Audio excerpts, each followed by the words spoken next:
Hello, welcome to the Mythology Manifest. This is my 20th video, and I am going to be talking about one of the best characters in mythology, in my opinion. In my last Manifest video, I told the myth of Jason and the Argonauts, which is my favourite myth. However, I did rush through the ending because in this video I wanted to explain it properly from the point of view of Medea, who is one of, if not my favourite character in mythology. I hope you enjoy it. Before I begin, I would just like you all to forget any pre-existing thoughts that you have on Medea. Whether you think she's an evil witch or a lethal beauty, please try and put those thoughts aside for this video. As we know, Medea was made to fall in love with Jason by the goddess of love Aphrodite and the god of desire Eros, who is better known as Cupid. Because of the love voodoo, Medea decides to protect Jason and manages to before they run away together and get chased by her father, the king of Colchis, Aeetes. To slow him down, Medea chops up her brother into pieces and throws his body parts into the sea so that Aeetes has to stop and collect him to give him the correct burial rites.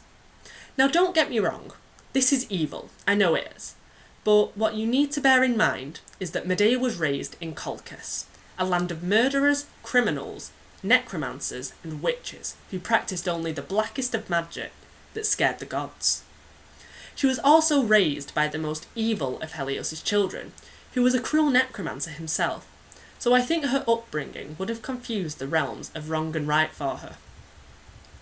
When eventually she, Jason and the Argonauts returned back to Icolus after being married on Circe's island, Jason presented the fleece to Peleus and demanded that he hand over the kingdom. Peleus refused and sent Jason away, so Medea poisoned him.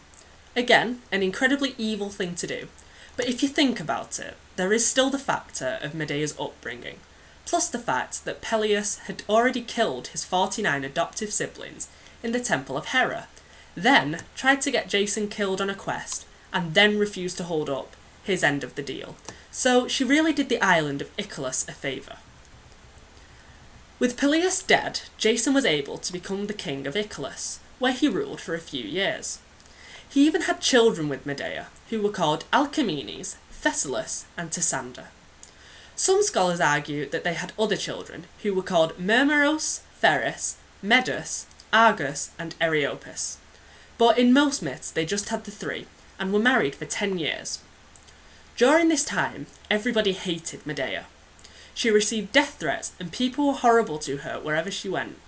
Even her staff disrespected her, and this was all because she had magic.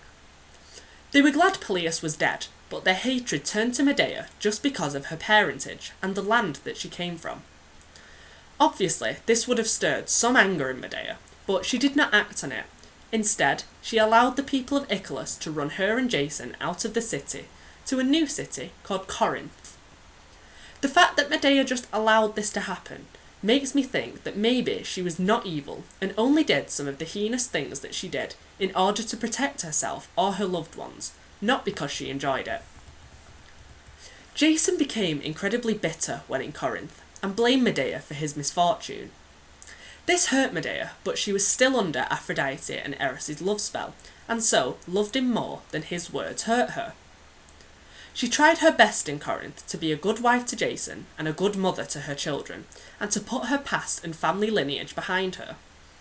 This worked well for her until Jason came to her one day and said that the king of Corinth, who was called Creon, had approached him and offered Jason his daughter Glaus, who was sometimes known as Creusa, as a wife, and that he, Jason, had accepted and would be leaving Medea and taking their 3 children to live in Corinth after he had made all the arrangements with Creon.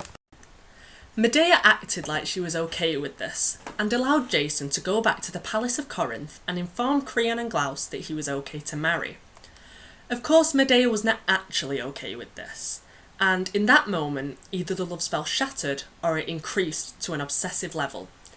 I think that it shattered, and so her mind with it, as the gods were powerful, but not powerful or gentle enough to play around in a mortal's mind without causing damage.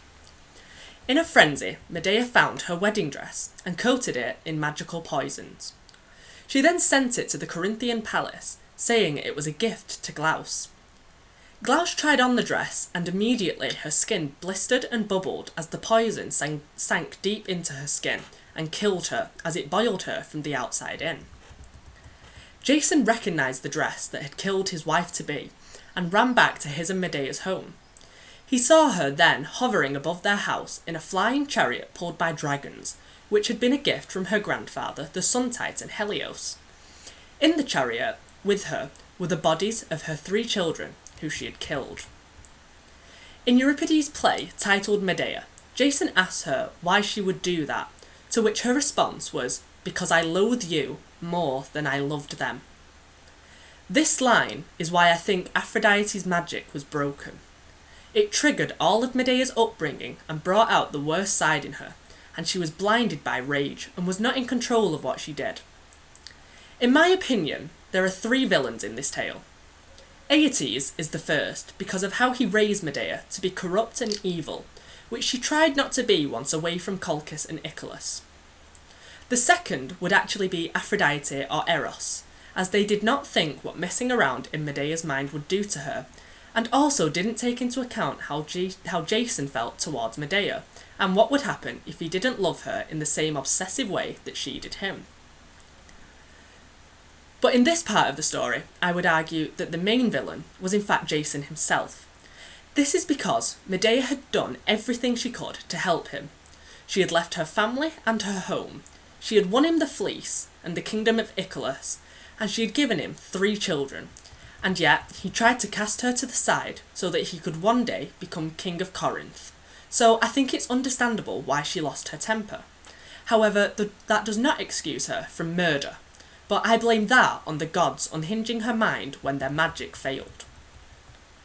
After that, Medea flew away and buried her children before making her way to Athens, where she got very friendly with the king Aegeus.